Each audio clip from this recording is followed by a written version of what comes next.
Good evening, good morning, all of you. Good afternoon, rather. So this is my first session. That's why I said good morning. Right.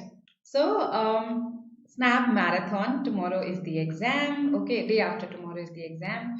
And I hope all of you are prepared by now. Yes, you have prepared for all the sections. You have taken some mocks. You have attempted some past year papers. I'm expecting all of that from you. Good afternoon, Shrish. Right. So, was just preparing this session, have been preparing this session since morning, right? And let's see how it helps you. I hope it helps you, right? I have tried to include a variety of questions. I have tried to cover almost all the idioms that have come in your past year papers, right? All the proverbs that have come in your past year papers. So, a pretty comprehensive session this is going to be, right? We are going to be relatively quick because that's how we have to be in our actual exam as well, right? So we'll not basically we'll attempt questions with a relative sense of urgency, right? That is what we are going to do today. Good afternoon, Priya. Right. So let's begin.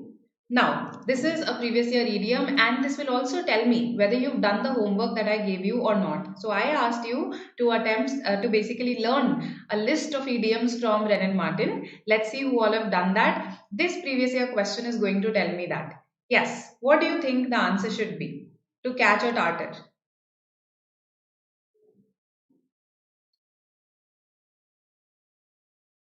Let's see what you say. To catch a tartar. My eyes are on the chat box.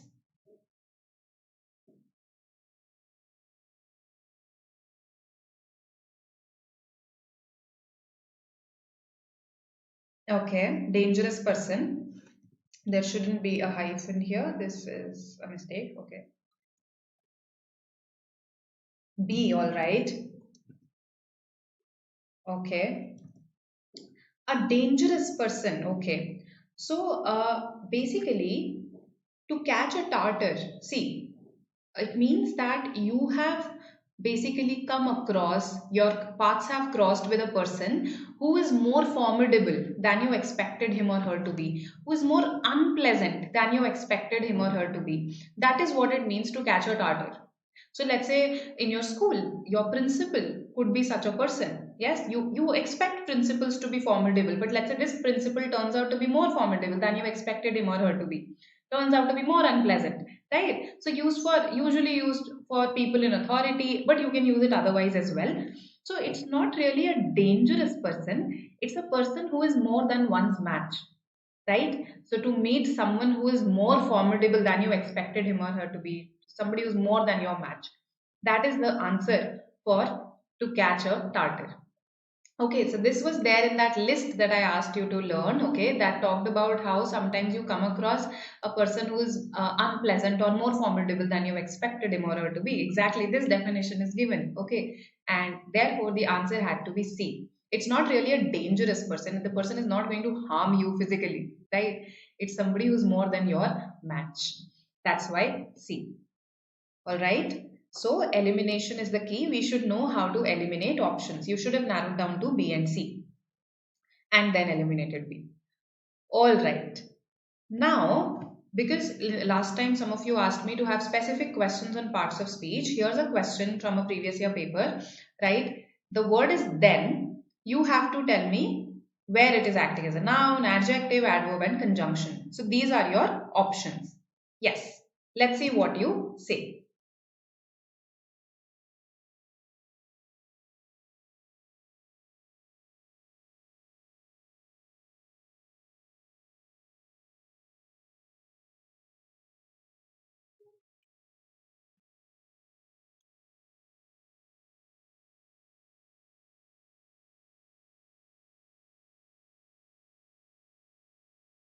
All right. Let's see.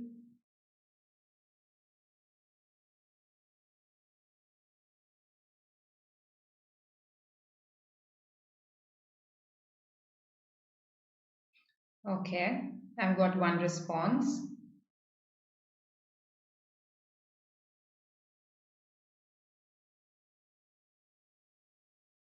Others. I hope the options are visible to you. Yeah, they are. Okay, I've got one A, one D.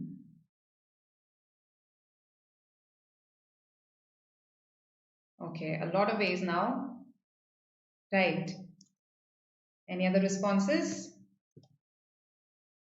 So let's go for the I mean by the easiest one, right? Let's see which is the easiest one out here, right?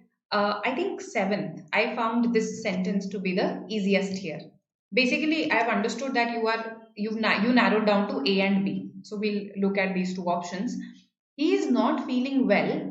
Then how can he possibly go for picnic? Go for the picnic. So these are two separate sentences. He's not feeling well. How can he possibly go for the picnic? And I just joined the two sentences using this word. So definitely this is a conjunction here. So 4 should be 7. This is what I think made you also to narrow down to A and B. Right. Now if you see these two are the same, so you need not really worry about the second one. Let's look at 1 and 3. So noun, in which sentence is it acting as a noun? Okay, this could be a tough one. Adverb, I think, is the easier one. I'll rather look for a sentence where it is acting as an adverb. I have not heard about him since then. Okay. He was not a graduate then. So he was not a graduate then. When was he not a graduate? Then at that time. So this is adding more information to when he was not, when this state didn't exist, when this state of his of not being a graduate was prevalent. So that is why it is an adverb in this one. 3 is 8 and this is our answer. Okay, now you must be thinking, how is it a noun here? How is then a noun here? Remember last time when we were talking about prepositions, I told you that prepositions exist as phrases in a sentence. So the part of speech actually is a prepositional phrase wherein we have a preposition plus a noun or a pronoun. Of course, there could be other words in between them, but these have to be present. Preposition plus a noun or pronoun. Okay, this noun or pronoun is called the object of that preposition. Object of that preposition. So here the then, I have not seen him since what time? Okay, since then. Then is actually naming a point of time. Then is naming a point of time. Let's say instead of then you could say since 10 o'clock. So when you say 10 o'clock, you are actually, what are you doing? You are naming a point of time. Since Thursday, you are naming a day. Right? I hope this is clear to you how it is a noun there. And that is why our answer is B, Bangalore here. 1 is 6, 2 is 5. He was the then king of Nepal. He was the then king.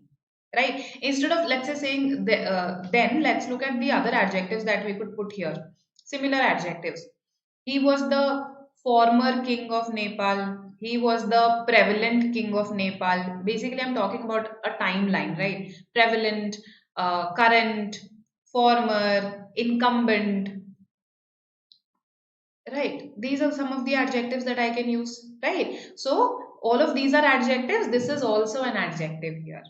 And that's why B, Bangalore. If anything is not clear to you, you can ask me right there. Otherwise, I'll proceed thinking that things are clear to you, right? It's a marathon. Okay, option A says 7 for 3 and 4.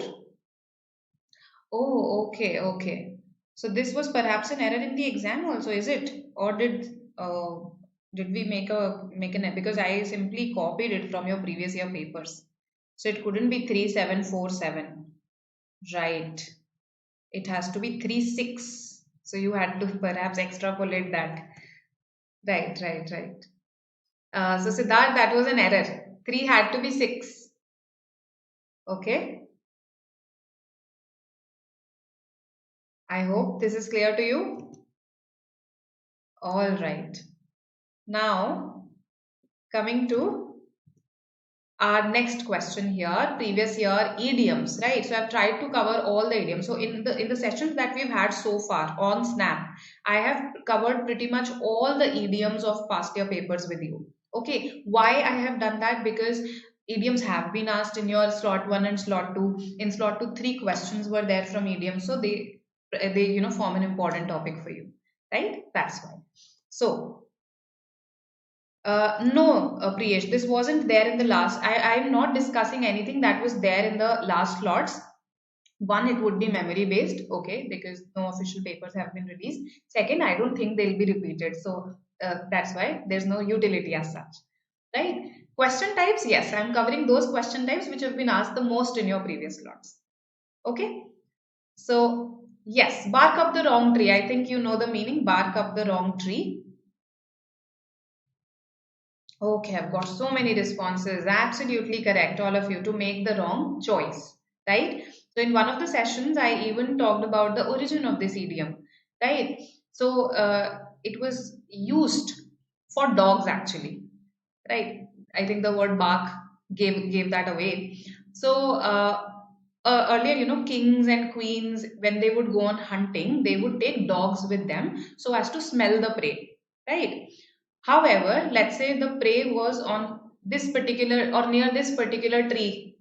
Okay, but now it has gone to a different tree. But the scent of the prey remains for a while. Yes, so the dog would stop here itself and start barking. So this is barking up the wrong tree, right? The dog has actually made the wrong choice. There is no prey here. The prey has gone ahead. All right. So this was bark up the wrong tree. I hope the story will help you in remembering the idiom even for a longer period of time, right? Okay. Now we come to FIBs again. In the last slots, you've had three FIBs, okay, three fill in the blanks. That's why I've included quite a few FIBs today. Okay. Yes. To ensure success in a difficult task, what should be the answer?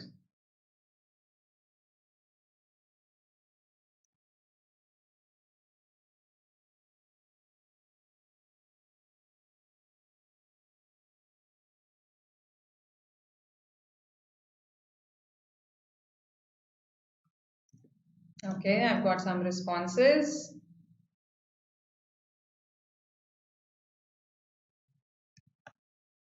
All right, A is what you are saying. Okay, A, I'm getting one or two B's also. Now, why I included this question, let me tell you that as well. So again, I saw that on some websites, the wrong answer had been presented as the correct answer, right? So that's why I thought this concept needs to be cleared. A is the answer, good. Those who are saying A, absolutely correct. Why not B? This actually is an active passive voice question. Again, one of you told me in the last class that you wanted to do some questions on it. So I have some questions on active passive today. Now see this. Active passive basically kiski property hai active passive. It is the property of a verb. It is the verb that is active or becomes passive. So now when you look at ensure, its basic nature is that of a verb only. He ensured that I was comfortable. He ensures our comfort. So ensure is a verb. Now, if I wanted to put this verb in a passive form, what would be the passive form of this verb? To, let's say, be ensured. Because if somebody is ensuring you, you are the one who is being ensured. See, he ensured uh, that, okay, I was comfortable. If I say that, now he actively did something, so it's an active verb. Who was ensured? You were ensured. So you were being ensured in a way, right? You were the one who was ensured. So that's why if I wanted to put this in a passive voice, it would be to be ensured and not really to ensure. Okay, this is an active verb, and that is why further also I need to put an active sentence with an active verb. So one needs to be persistent. Okay, a person needs to do this, active verb. Persistency is needed, this is passive. Is needed, is done, these are all passive constructions. Is eaten, right? So I hope you will remember this. Yes, so this was active passive. The stories are interesting. Yes, yes, the stories behind idioms are pretty interesting, right? I suggested this website to you last time, phrases.org.uk. Whenever you want to know the story behind any idiom, you could actually go to this website, right? It gives a lot of details about it. right? So I hope this is clear. Again, A is the answer. Should be success is to ensure success in a difficult task. No, no, no, no. It should be in only. To ensure success in a difficult task, comma, one needs to be persistent. This is the whole sentence here. Persistent, sorry. Persistent. ठीक है ये है sentence. How to eliminate C and D? You need a person of persistence. Okay, first of all, this is a very redundant expression. There is a redundancy here. You need a person of persistence. Why should I say that? You need a persistent person. Should I not say that? So a person of persistence, the moment I read this, I thought it was unnecessarily wordy. This cannot be the answer, right? Persistence is what one needs. Again, this is something that you would, this expression you would use when you particularly want to stress on what is needed. So this is an emphatic sentence that way. It is stressing this. Persistence is what you need. No, no, not this, but persistence is what you need. So this is a sort of an emphatic sentence. Whereas this is our normal, usual sentence that follows the correct grammatical structure, and that's why we will choose this. Okay? I hope this makes sense. All right. Now, this is again an idiom question from a previous year paper. Match the following idiomatic references to parts of the human anatomy, the human body, structure of our body, right? So these are your options. I mean, these are the parts of the body, right? And these are your options. Tell me what the answer should be.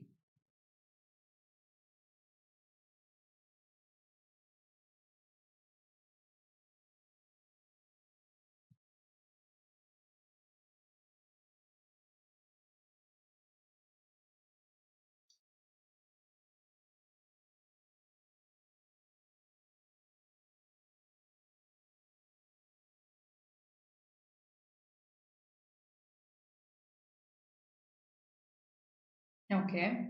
Okay. All right. A, basically C, but one of you has also said A.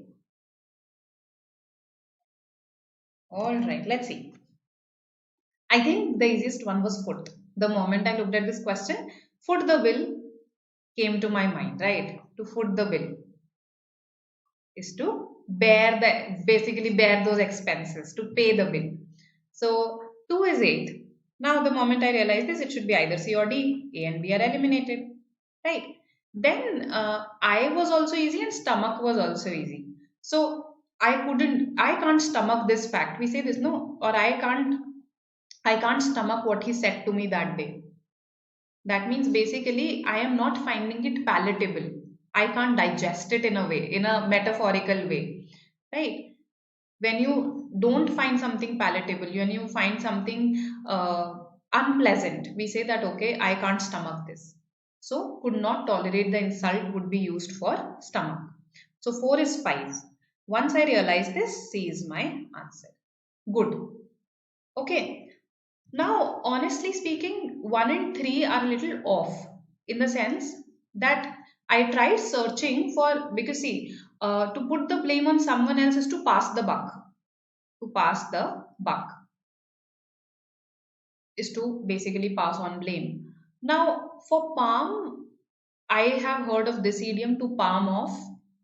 When you palm off something on someone, so let's say he palmed off his old car on me, right? That means he got rid of his old car by selling it to me with deception.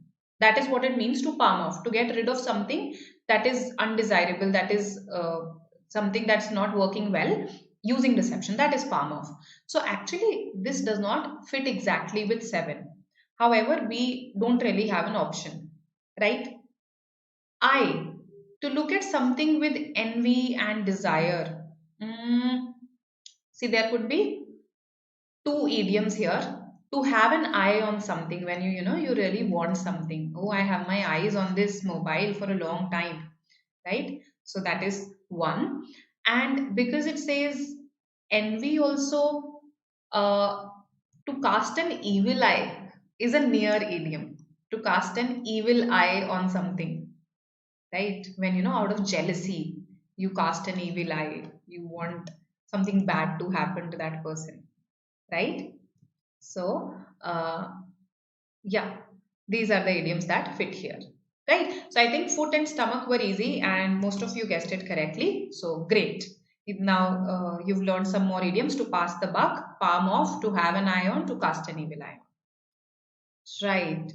Vigendra Bocconi, I mean it see, we usually categorize colleges as tier 1, tier 2, tier 3. So it's definitely not a tier 1 college, right? However, see, I don't want to give random opinions in the air, right? So we will conduct sessions wherein we'll talk about percentile versus college, score versus college, all of these things. So attend that session, right? That will give you precise, exact information which will be updated according to, let's say, last year's placements, faculty, infra, all of those things, right? Okay. Now, active passive voice. So, the most appropriate construction. I think this is an easy question. Let's see what you say.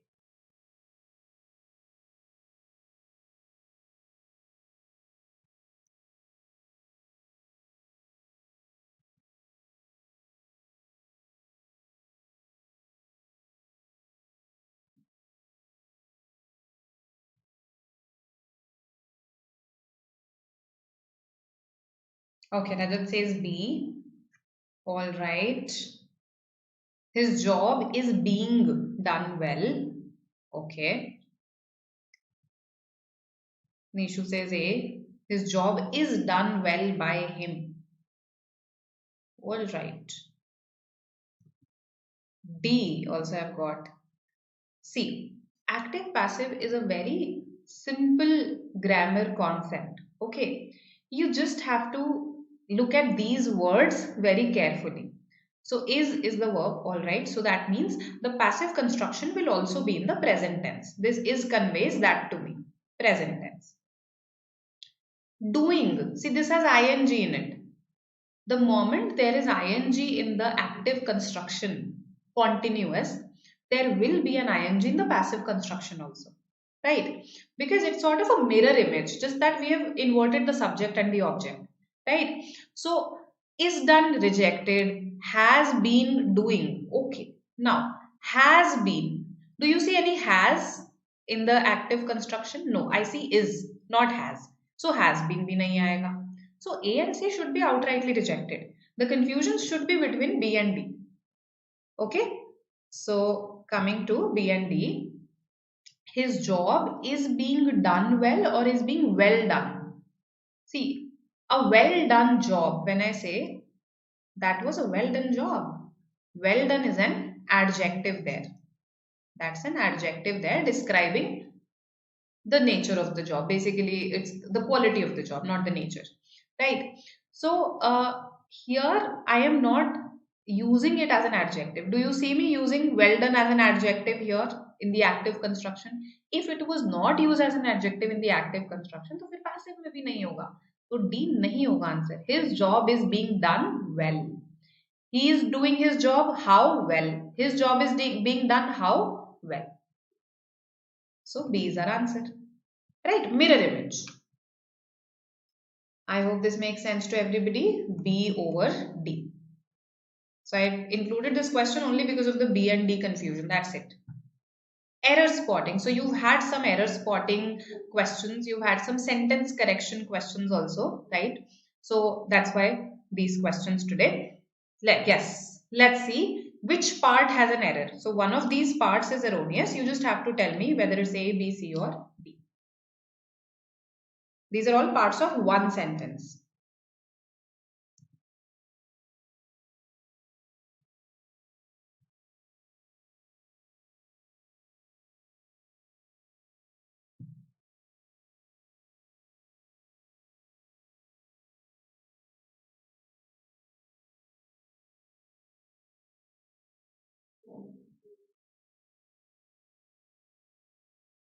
All right. Let's see what you mark here.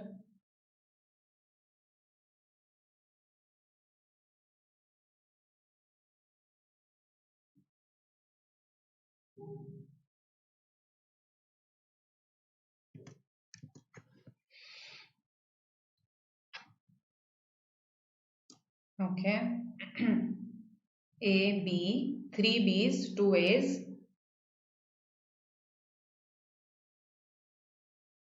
Yes, you can download the BYJU'S exam prep app using the link that has just been shared with you. I conduct sessions there every Saturday at 5:30 p.m. So this Saturday there won't be a session. Okay, next Saturday I'll conduct a session about TISNET previous year RC passages, right? Popular RC passages. Okay, B, A. All right. So what do you think is the error in A? The sound was taken up by another dog. Taken up means when you pick something up from where, let's say, the other person left it off, you pick it up. The sound was taken up by another dog, and then another and another. So what's the error there? Borne. Okay, it should be borne by the wind. Borne by the wind, till borne by the wind, which now sighed softly through the pass. Okay, till borne by the wind, which now sighed softly through the pass, a wild howling began. Right. So basically, borne by, what did the base? Okay, let me explain this verb to you first. Bear. Right, bear is the verb here. To bear something is to carry. For instance, to bear a child is to carry a child. Okay. Now, if a child, the passive form, okay, of this would be the child was born by the mother. The child was born by the mother.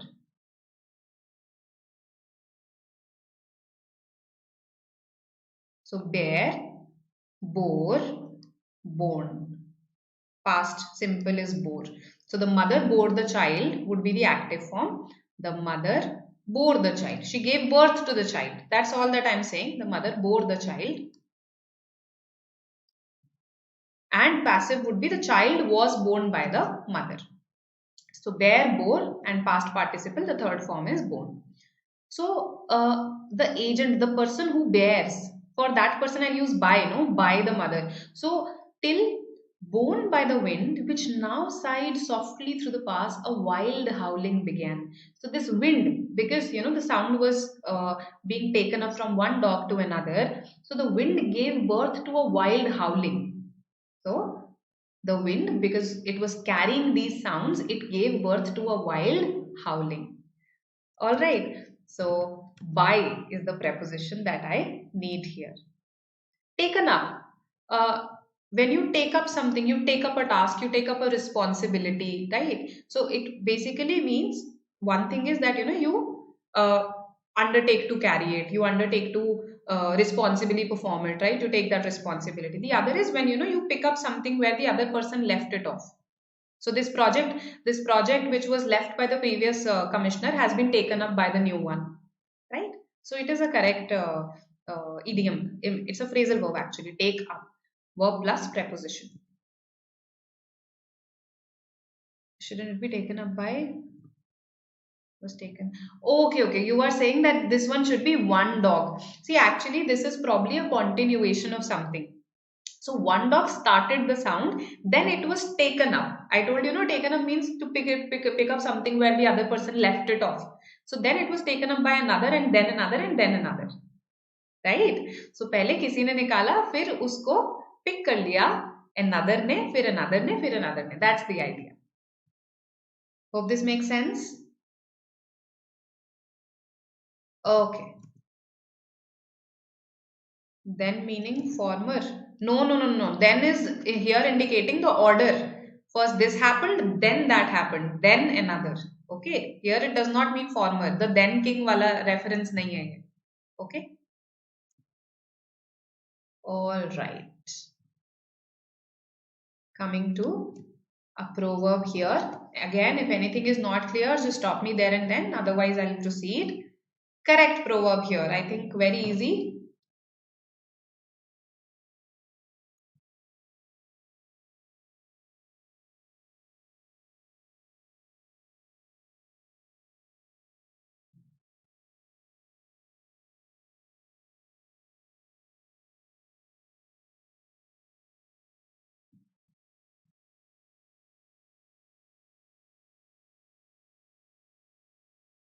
So why did I not give you phrasal verbs? I asked you to learn idioms, but I didn't give you phrasal verbs because honestly, I feel that phrasal verbs are something that you pick up through reading. Okay, so the phrasal verbs that I have picked up in my life, of course, I've learned some because I teach you, so I come across a lot of phrasal verbs in the process.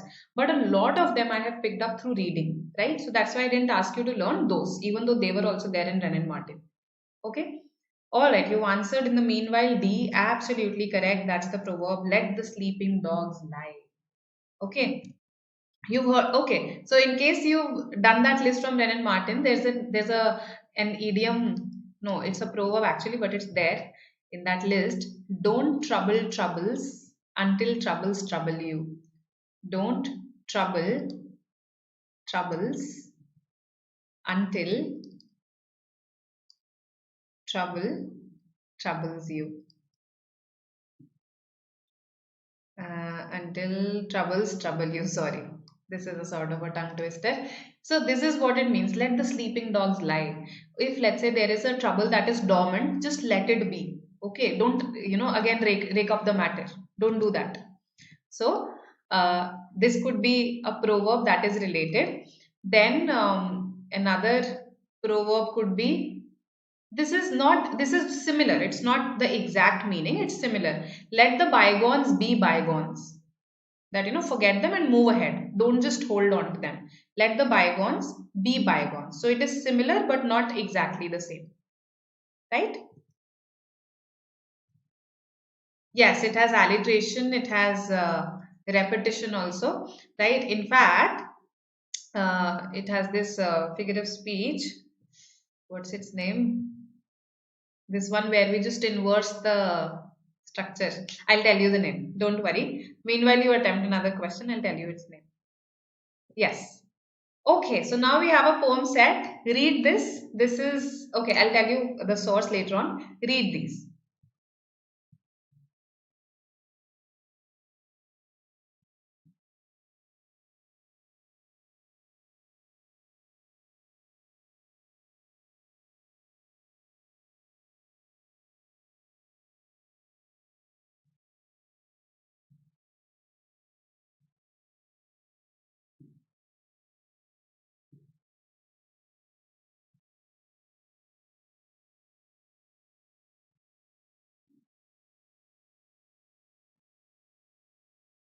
Done. Read.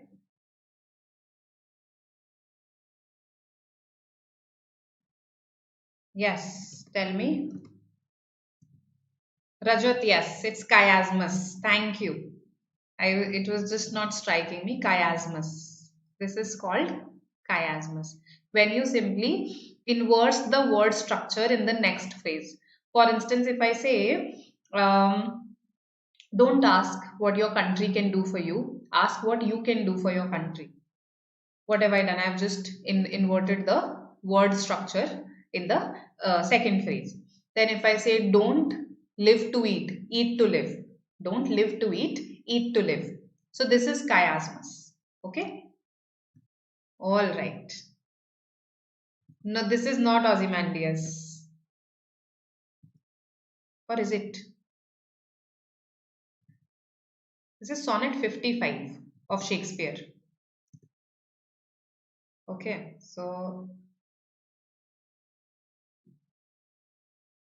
Sonnet 55 of Shakespeare.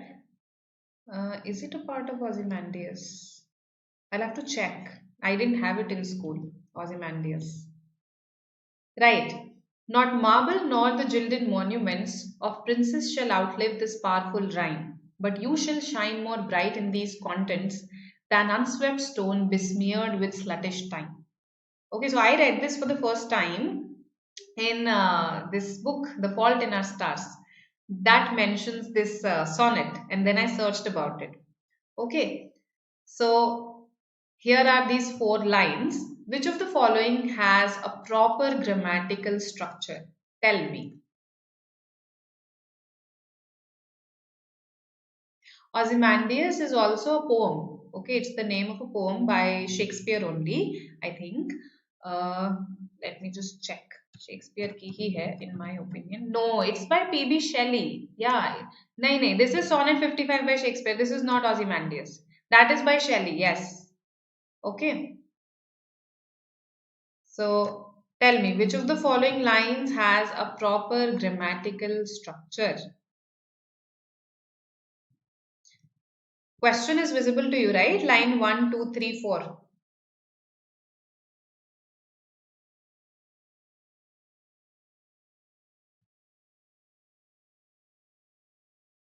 Okay, you say C, line 3. So, not marble nor the gilded monuments. No, this is just a phrase. Of princes shall outlive this powerful rhyme. Phrase. Than unswept stone. Phrase. So, it's only line 3. C is the answer. Right. So remember that you are primarily being asked grammar questions based on poems, right? So do not get confused with the nitty-gritties here. Okay. It's great if you understand the poem. Even if you don't, you should just know some basic parts of speech, some rules of grammar. That's it. Okay. Uh, all right. Line 4, no. Line 4 is not a complete sentence. So, a proper grammatical structure, or in fact, one other way in which Snap asked this question was, has all the elements of grammar in the proper sequence. Has all the elements of grammar in the proper sequence. Okay. So, this is another way of asking this. Has a proper grammatical structure. Okay. Any other options that I've got? Okay, no. Now, this is line 3. The part of speech of besmeared. Yes, so I've highlighted this word for you. Than unswept stone besmeared with sluttish time. What does this mean?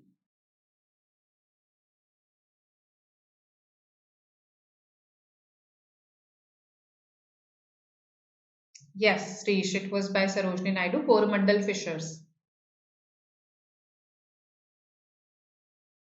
I also asked you to read Palanquin Bearers. Very good, very well spotted, Ria. It should actually be brighter. Okay, not more bright, but that's how the sonnet has been written. Shakespeare used to take that liberty, that poetic license, right? So, besmeared. Vishal says adjective. Then I've got bees. D, okay. D is an adjective, all right. Okay, okay. A lot of you saying B. All right. Now, let's see this. But you shall shine. You are right in saying that this should be brighter. Okay. But you shall shine more bright in these contents than he's comparing that where will you shine more? You shall shine brighter in my poems than if, let's say, your name were written on a stone, your story were written on a stone, or a monument was built for you, than unswept stone besmeared with sluttish time. Than unswept stone. Okay, stone which has not even been swept. Okay, dirty stone besmeared with sluttish time. Again, I am describing this stone, isn't it? What kind of stone? The one that has been all smeared with time. That means all the dust, all the years of wear and tear have had that their effect on that stone. That is what I'm trying to say. Besmeared with sluttish time. So this is again an adjective phrase here. This entire thing. Okay, so this besmeared is not acting as a verb here. It's acting as an adjective. Because it is describing किस type का stone है एक तो किसी ने SVEEP नहीं करा उसको second it has been smeared with time in the sense all the dirt all the dust all the years of wear and tear have had their effect on this stone all right so uh, D is the answer here okay so I hope this makes sense to you adjective all right. Now, one of you asked, what is antithesis? So, I wanted to finish this before answering that. Antithesis. So, see, thesis is when I say something, antithesis is when I say the opposite of it. So, if I say, speech is silver, but silence is golden. So, I am saying something and then I am contrasting it. I am contrasting it.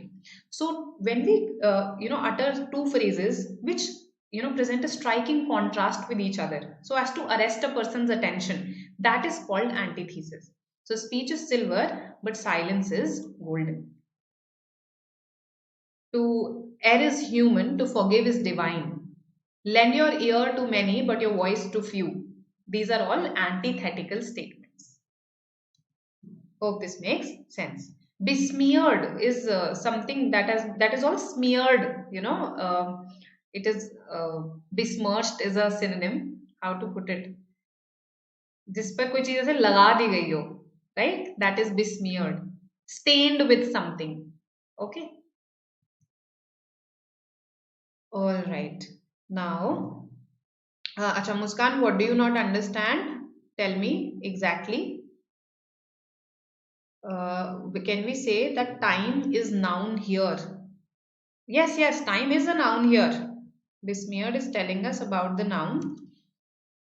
No, no. So the stone is besmeared with time. The stone is stained, okay, with time. So besmeared is an adjective because it describes the noun stone. Sluttish is an adjective because it describes the noun time. Okay, so this is an adjective because it describes the noun time. Coated with, yes, coated with. Absolutely. Right. Okay, okay.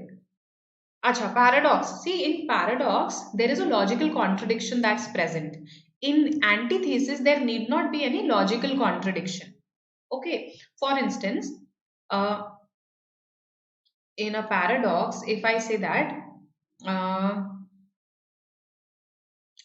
I know that I know nothing, I know that I know nothing. This is a logical contradiction. See, if you know nothing, you can't even know this, that you know nothing, right? So, here there is a logical contradiction that is presented. Here there is no logical contradiction. The two things can be very easily true at the same time. Okay, so that is the difference between a paradox and an antithesis, right? I'll explain synecdoche in a while. Unswept is also an adjective, besmeared is also an adjective, right? Besmear, see. Besmear, yes, it can act as a verb. I haven't denied that. Okay, smear is a verb, besmear can act as a verb. But here, this third form of the verb is not acting as a verb, it is acting as an adjective. This is called past participle. It's called past participle in English. Okay, so uh, we have infinitives, gerunds, participles, and this third form of the verb, when it acts as an adjective, it is called past participle. But we need not go in that depth. All you need to understand is besmeared जो है वो describe कर रहा है कि stone कैसा है, stone stained है, stone coated है, ठीक है? So see, अगर मैं यहाँ पे coated कर देती, so probably this problem wouldn't have arisen. Yes? If I just change it to coated, now you understand coated stone, right? It's an adjective. So as I told you, I have included difficult questions on purpose. You might get very easy questions on parts of speech based on poems, right? Okay. Yes, India is a rich country with poor people. Very good, Ayushi. Okay, example of a paradox. A rich country with poor people. Is it? It's an irony. It's an irony, Ayushi. A rich country with poor people. Right? It's possible for a country to be rich, but its people to be poor because of income inequality. So there's no logical contradiction there. It's an irony. We don't expect that to be the case, but it has happened. All right. Okay. Now, I'll explain synecdoche. Let's attempt some more questions. Okay. Fill in the blanks. So, based on vocabulary, let's see what you mark.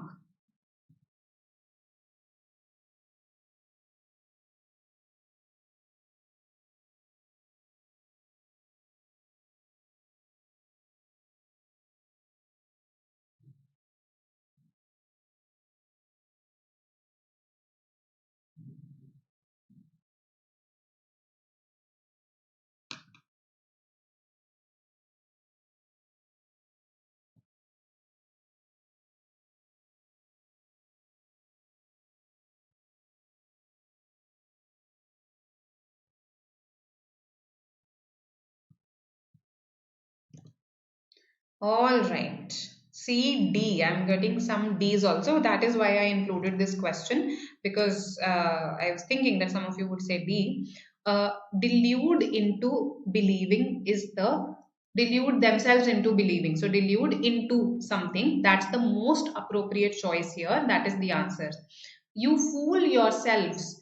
Okay. The into is not really required. Some people fool themselves into believing no. This structure fits with delude. This structure does not fit with fool. And that is why it is the most appropriate. See. Alright. So this is a vocabulary question. You should know that when we use a particular word, how do we use it in a sentence? Right? You delude yourself into something.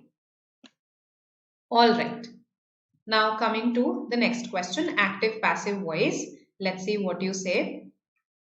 Tell me. Easy question. I may have done this with you in an earlier session. Yes, it's delusion is the noun, delude is the verb, right? So delusion again, it's when you are self-deluded. When you delude yourself, you are basically in a way deceiving yourself. Okay. Force and denigrate, they are not the same. Chandan, to force something, it's a common word. To denigrate is to basically disparage, to defame someone, to disparage someone, to show that they are inferior to you. That is to denigrate someone. Okay, to disparage them. All right.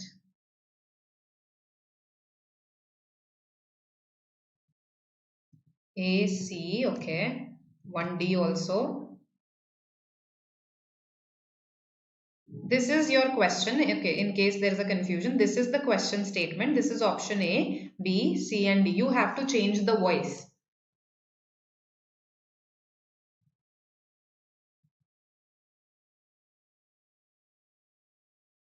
Okay. C, D. All right. Getting a lot of C's and D's. Yes, disparage means criticize. Disparage means criticize. To diminish, to defame, to criticize. All of these are synonyms. Okay. You can check. All right. All right. Confused between A and D. Chalo, let's see. Let's see. Let's see.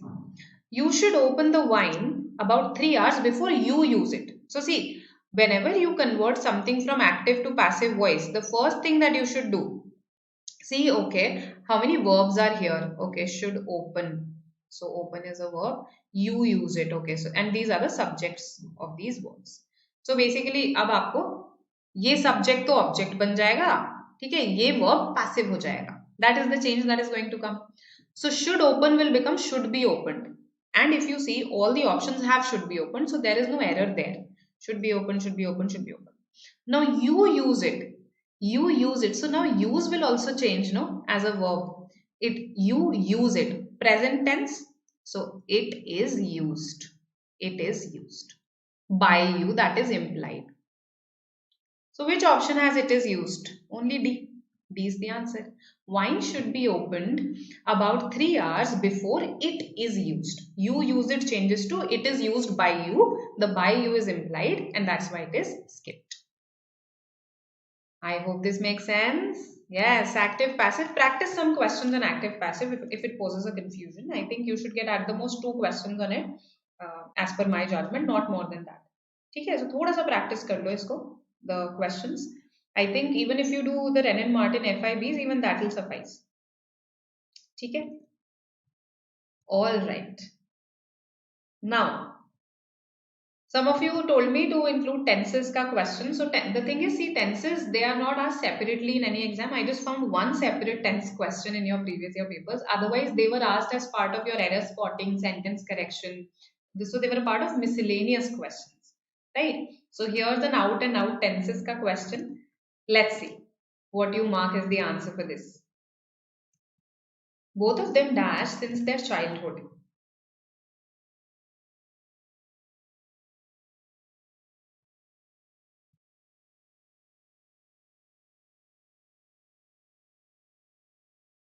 Okay, all right. So all of you say C. What's wrong with A? I think A is also fine. Don't we say this? Let's say it's been a long day in office, so I say, I'm sitting here since 9 o'clock. Is that incorrect? I'm sitting here since 9 o'clock. I've seen a lot of people saying this.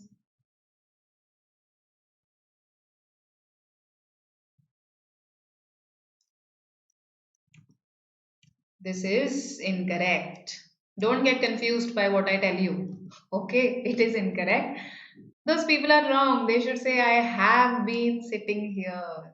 I have been sitting. See, the moment since comes, no, the moment since or for comes as a preposition in a sentence.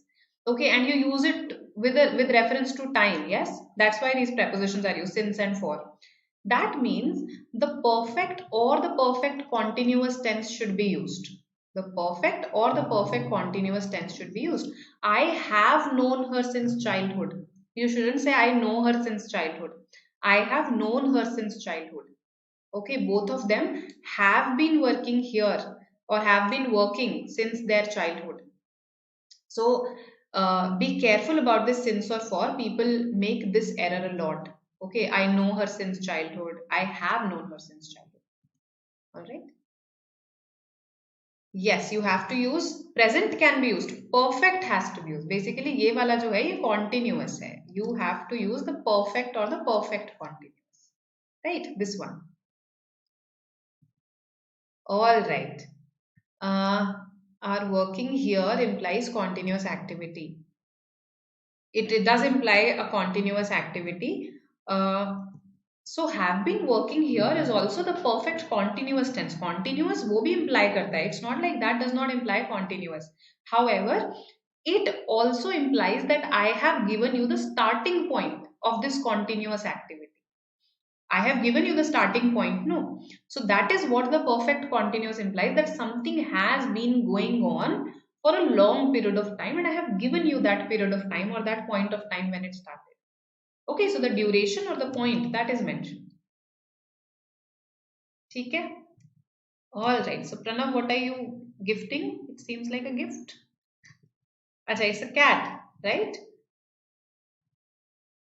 Alright. Now, there was this question in 2 of the years wherein they wanted you to look for not just grammatical errors in a particular question, but also spelling errors, punctuation errors. सब कुछ एक ही question में दे दिया था, and these were again relatively difficult questions, right? So I thought to give you a glimpse of one such question, right? So what you have to do is you have to give me the correct ones here. You have to give me the correct sentences here. Right? Tell me.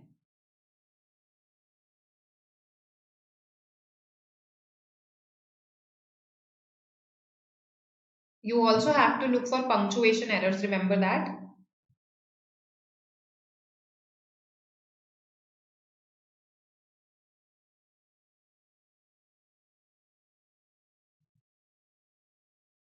I hope all of you are still energetic, enthusiastic. This is a marathon, so it will go on for a while, yes.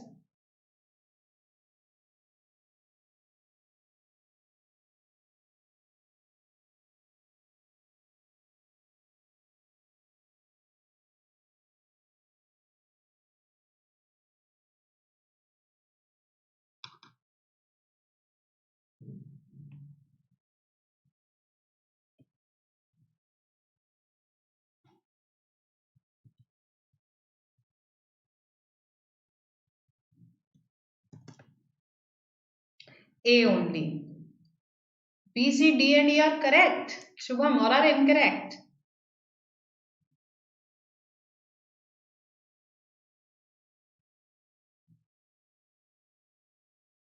B, C, D, and E are correct. All are correct, Shubham.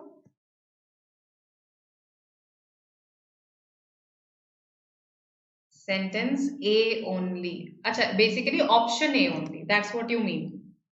Option A is the one that is correct. Good. Those who have said A, Diya, Rajat, Ritik, you are correct. Shreya, correct answer, absolutely. VM, okay. Simran, Correct, correct. So A is also not correct. In 1980, oh, sorry, see this forms a whole paragraph, right?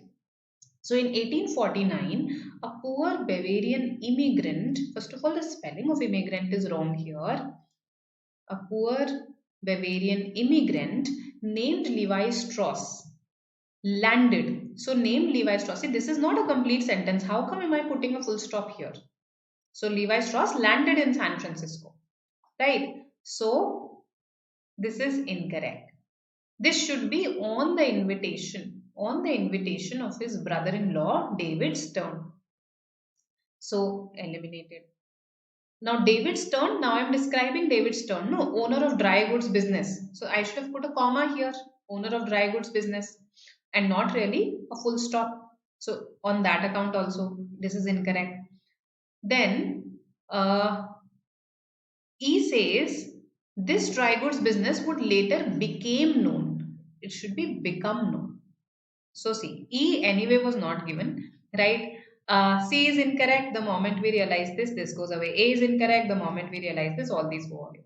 Right? So we are left with just option A, B only. Right? Shouldn't there be a comma after David Stern? Yes, yes, there should be. There should be. I've put that comma. Good afternoon, Srijan. Right. So I hope this makes sense to all of you. Yes, can we proceed? So be prepared for such questions also, although they were asked in 2 years only in the past few years, yet, it's good to be prepared. So again, returning to our FIBs, let's see what you say here. Vocabulary question. How do you expect that country to progress when her government is corrupt, dash, and still largely feudal?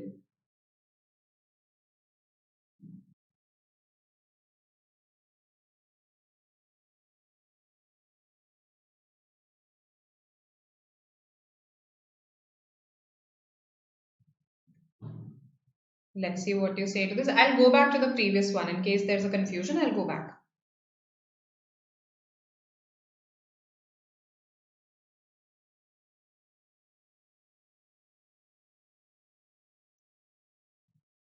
Okay. C, B. All right. C. Dwindling. Dwindling. What does it mean to dwindle? Dwindling prices. Okay, I've often read this term with prices. Dwindling prices. It means decreasing. So for the government, yes, despotic is the most appropriate word here. We have to choose the most appropriate here, right? So I'm calling the government corrupt. Feudal. Okay, when a government is feudal, feudalism was a form in which the feudal lords, it was a form of government wherein the feudal lords, they dominated the poor peasants who used to work for them, right? It was a form of economic organization. So if I am calling them feudal, then despotic is something that fits right away. A despot, a despot is an autocrat. A despot is an autocrat, a dictator, right? So despotic is dictatorial. All right. Now, here you were asking me, Arpita, that D is technically correct. So basically, because I was eliminating, I didn't pay attention to D. But if you look at it carefully, it should be owner of a dry goods business. He was the owner of a business, right? Business as a noun needs something before it, needs an article before it. Owner of a dry goods business. So no, even this is incorrect, right? It's B only technically that is correct. All right. Now, one of you said, are there any questions from figures of speech? Are they asked? Yes, they can be asked. Have I included them today? No, not today. We did them in the previous session. Okay, we as fresh as a daisy, if you remember that one, right? We did a couple of questions in the previous session, right? So demeaning. I understand that demeaning is also a negative word here, right? And when you demean people, again, you show as if they were inferior to you. In a way, uh, what's the word for it? Uh, disparages. Disparages to criticize. There's this word with D only. You can use disparage also for this, because par means equal. Disparage is when you try to show that somebody is inferior to you. But yes, to demean someone is to show that they're inferior to you, right? So that is not the idea that I'm trying to convey here. I am trying to convey that they are corrupt, they are feudal. Okay. So autocratic or dictatorial, that would fit right away with government. Demeaning would not really fit as much. Right? That is why we are rejecting it. In such questions, you have to see the most appropriate word that fits contextually. Right? Okay. Yes.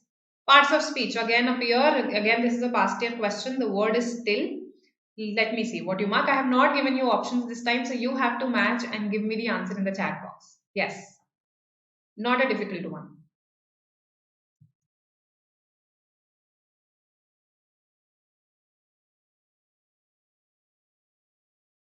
No, no, no. Deride is not the word I'm looking for. I'm still thinking about that word. It will come.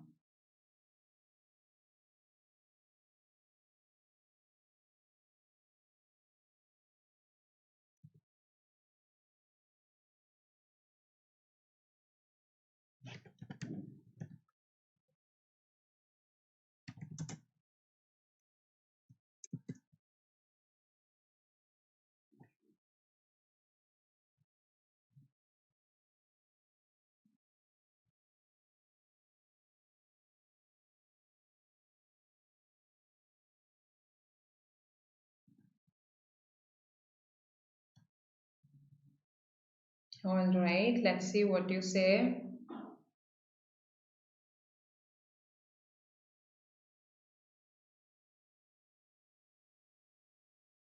Still attempting. Okay.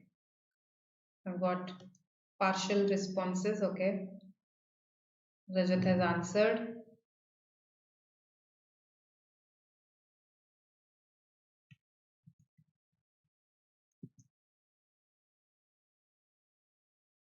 Yes. Others.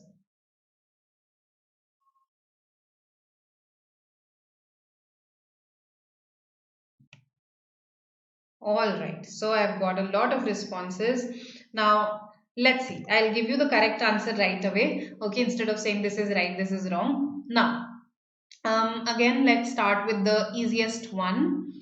I think this is fine. This was easy for me. Will you still love me when I am old? So, still love. Love is the verb here. And I'm saying, will you still love me? Okay. Will that, so it's an adverb of time here. Will you still love me when I'm old? So this is an adverb, out and out. So 4 is D, right? Then this was a pretty unusual usage in the sense that when we think of the word still, the noun does not come to our mind. He wanted some stills for a magazine. Okay, some what? Some stills for a magazine, some pictures for a magazine. So this is a noun. One is B. Okay, still water. Okay, so still water, let's say muddy water, clear water, still water. So these are all adjectives. Okay, then this is the verb. This is the one that was left. So it's 1B, 2A, 3C, 4D. 1B, 2A, 3C, 4D. Let's see who answered the fastest. I think Muskan. Yes, correct answer, Muskan. 1B, 2A, 3C, 4D. Absolutely correct. All right. हाँ जी सृजन जी I hope अब आपको समझ आ गया ये now quick idioms revision. These are some idioms that I picked up from Renan Martin. Okay, let's look at them. So to have an eye to the main chance, whatever he does, he always has an eye to the main chance. What would that mean? Tell me. Whatever he does, he always has an eye to the main chance.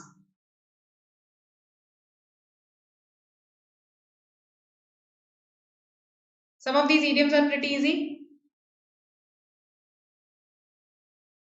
So I think if you know the meanings of 4 of them, Then also I am okay.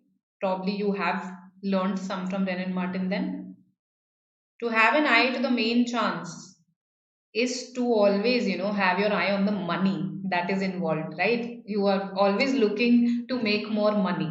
To have an eye to the main chance. The main chance is the money there, right? That is what it means. An eye on the prize. Absolutely correct, Srish. Okay. To have a finger in the pie. To have a finger in the pie. Although he denies it, I think he has a finger in the pie. Although he denies it, I think he has a finger in the pie. He has some involvement. He has some involvement in the matter. Some involvement in the matter at hand. That is what this means, to have a finger in the pie. Okay. Then to have many irons in the fire. To have many irons in the fire.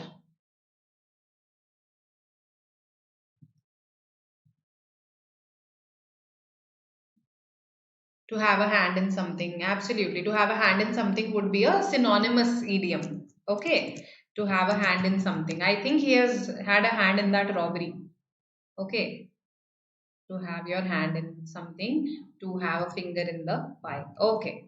The next one.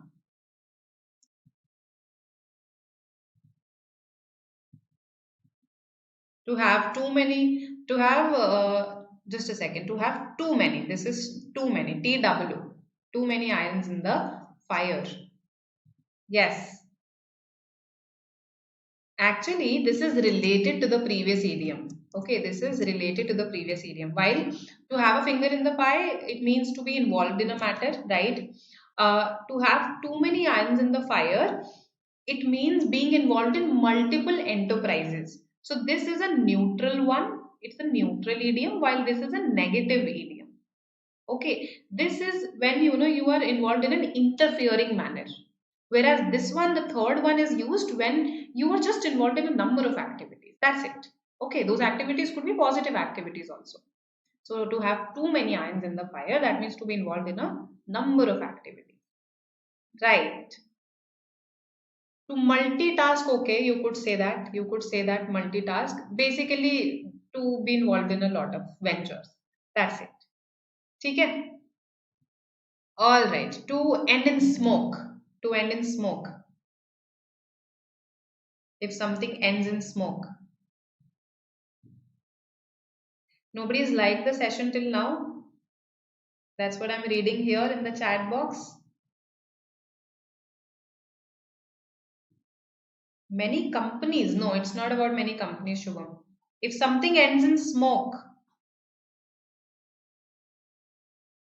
that means no productive result comes out of it. Okay. It came to nothing, basically. No fruitful result. Absolutely correct. So, no fruitful result. No fruitful result. It came to nothing. All right. To burn the candles at both ends. Something I want you to do. No, not really. I don't want you to do that. To burn the candles at both ends. Correct. Sri, Shreya, Shrija. Absolutely correct. To burn the candles at both ends. It's not a waste. It's not a complete waste, Nirav.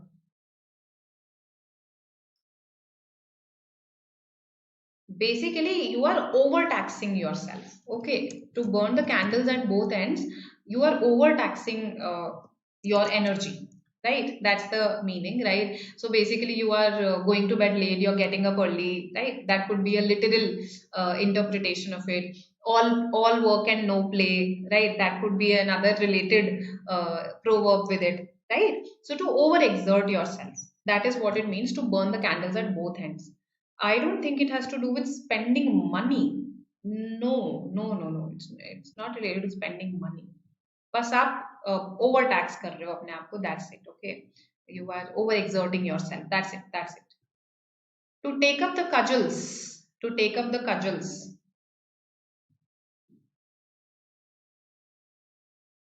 A cudgel used to be the stick that represented authority. So let's say probably if your teacher had one, right, a cudgel, right, a stick representing authority. Kings and popes, they used to have cudgels. I think probably some of them still have them. So to take up the cudgels, Satyam says to protect someone, okay. Basically to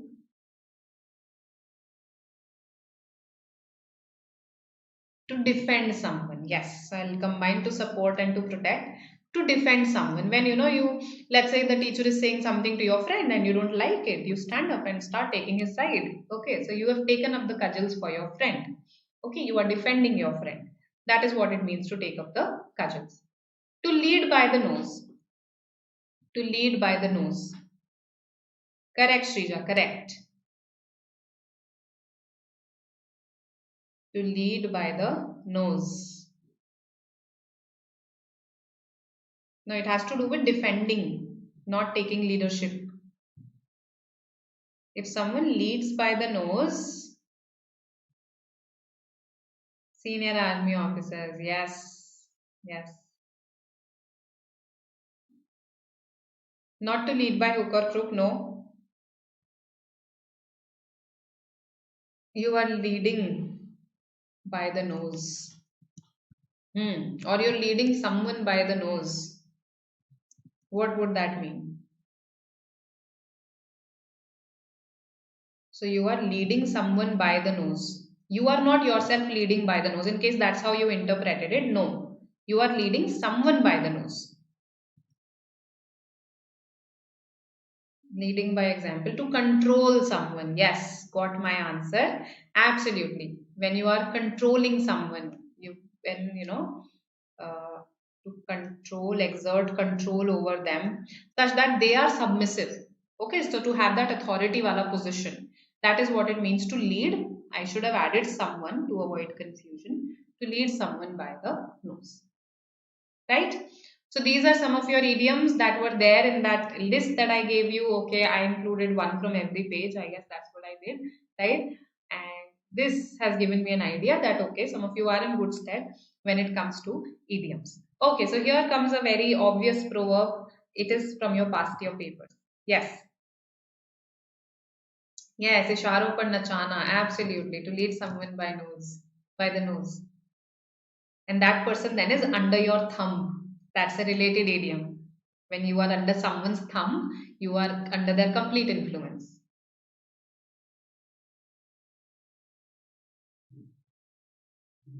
Okay. Yes, yes, correct. Controlling. I'm getting your responses now, right?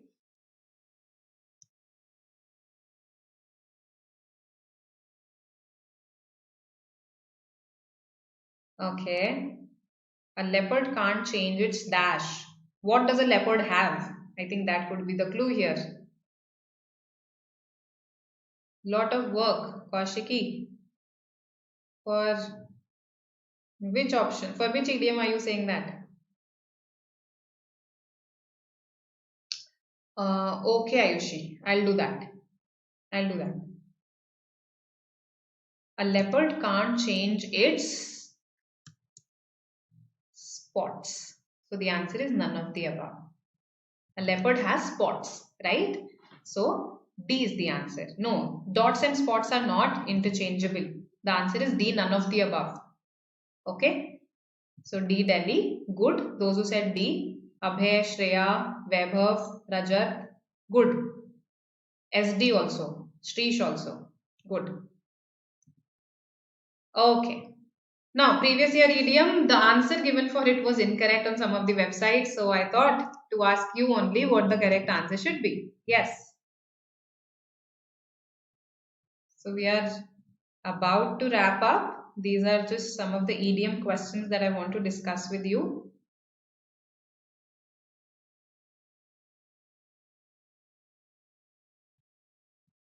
Dime a dozen, I think very easy. Nothingness.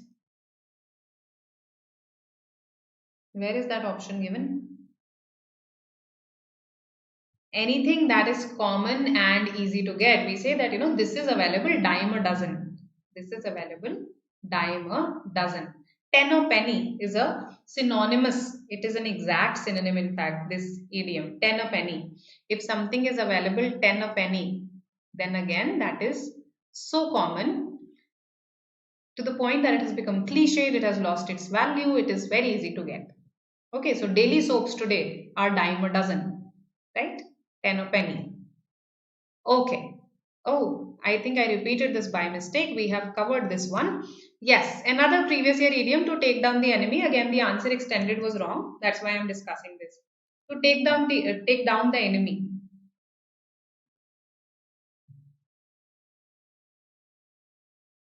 Let's see.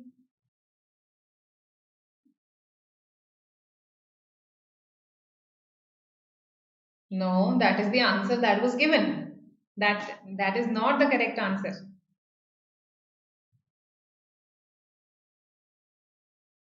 So the point is, when you take down the enemy, you defeat the enemy.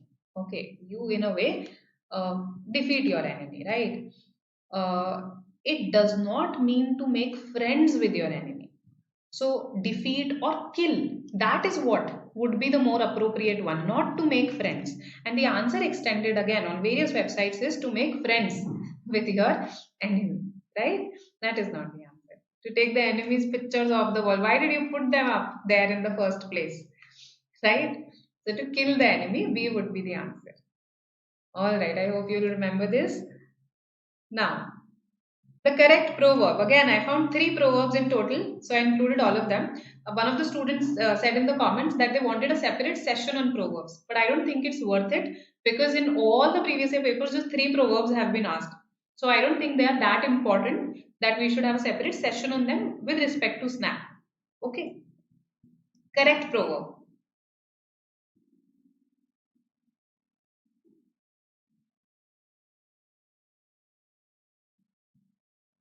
No, no, actually, Vaibhav, there is a natural lag in YouTube sessions. That will be there in all the YouTube sessions, okay? So there will be some lag between, let's say, my saying something and you're hearing it, you're responding and my receiving it. Okay? Yes, to take down the opponent. Absolutely correct. B, C, D. All right.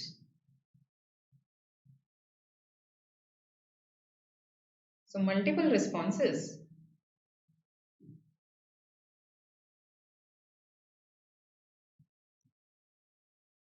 Yes, Peaky Blinders. This is the last session. B D A C अच्छा सब कुछ ही बोल दिया वो आपने so this is the proverb. A fool and his money are parted easily. A fool and his money are parted easily. And the proverb is self-explanatory. So even if somebody who is, let's say, not wise, uh, foolish, I didn't want to say that, but if somebody is foolish and gets hold of a lot of money, that person won't be able to retain it, right? Because he doesn't have the wisdom to hold that money, to make use of that money. So a fool and his money are parted easily. That's the proverb. Pretty self-explanatory. All right. So this is it from my side. Okay, I tried to include those question types that have been asked a lot in your previous slots. Any confusion you can ask me. Okay, in the questions that we've just done right now. And all the very best for your exam. Right. I am also taking it this Sunday. Right. My slot is this slot 3. And I'll tell you how the general English section appeared. Okay, cannot be determined. नहीं Nirav answer था उसका B. All right. Great. So yes, movies, even web series, they are sometimes a very good source of idioms and proverbs. Okay, but then there are various apps that are available. So for instance, there's this idioms and phrases app that I found. You can use it for your other exams. So Tisnet is also around the corner. Idioms and phrases app. So you can download that and you can learn some idioms and phrases from there. In fact, we are also working on adding a vocab section to the BYJU'S exam prep app only. So then you can just go to that section and learn various vocabulary words, idioms, etc. Right? Welcome, welcome Ayushi. Welcome Chandan. Welcome all of you. My center, I am in Jammu. So my center is in Jammu. Okay. All right. So, and the moment the exam gets over, we'll start working on its analysis. Okay. The analysis will be presented to you at 2 p.m. So do join us for that, right? We'll talk about difficulty level, cutoffs. Okay. The usual things that we discuss in our analysis sessions. Okay, yes, do join our Telegram group. Now, what we've started recently is we've started with this MBA doubts group, wherein all your queries, let's say related to which college I'll get, those queries that we usually get in the comments while teaching. So, which college you can get, any subject related query, any queries that you have, we'll clear them those in that Telegram group. We'll also have live interactive chat sessions with the faculty, right? So the faculty will come and we'll have a live chat with some of you at a particular time slot. So do join that group. The link is there in the description box, right? Okay, this is a CAT PI VAT program. I hope you're aware of this, right? Gautam sir and Srinivas sir, they are taking it. They'll be mentoring you and will be providing you with all of these things. Okay. Thank you all of you. Any questions? Will there be a verbal section analysis after the exam? Yes, yes. General English will also be analyzed. In detail, no, we'll not discuss it question by question, but yes, we'll show you what kinds of questions came, what were their difficulty level. Answers nahi discuss honge, that's it. Too many irons in the fire when you're involved in a lot of enterprises at the same time. That is to have too many irons in the fire. For CMAT Weber, we'll have sessions, dedicated sessions, so do not worry about CMAT right now. Okay. ठीक है Malika, I'll share this in our Telegram group. Just join our Telegram group. Okay, BYJU'S Exam Prep. That's the name of the group, BYJU'S Exam Prep MBA. You'll see the link in the description box. I think होगा उसका भी. Just join that group and I'll share it there. ठीक है, don't worry. This is a list of our faculty members. Yes, I hope you know them. And yes, if you found value in the session, please do press the like button, do comment, do share it with your friends, right? And yes, this is the Telegram channel that I'm talking to you about, BYJU'S MBA Doubts. It's a group. It's a two-way communication that will happen there. Okay? Oh, okay, okay, Kaushiki. All right. All right then. All the very best. All my wishes are with you. I'll see you next time with another session on another exam, right? Bye.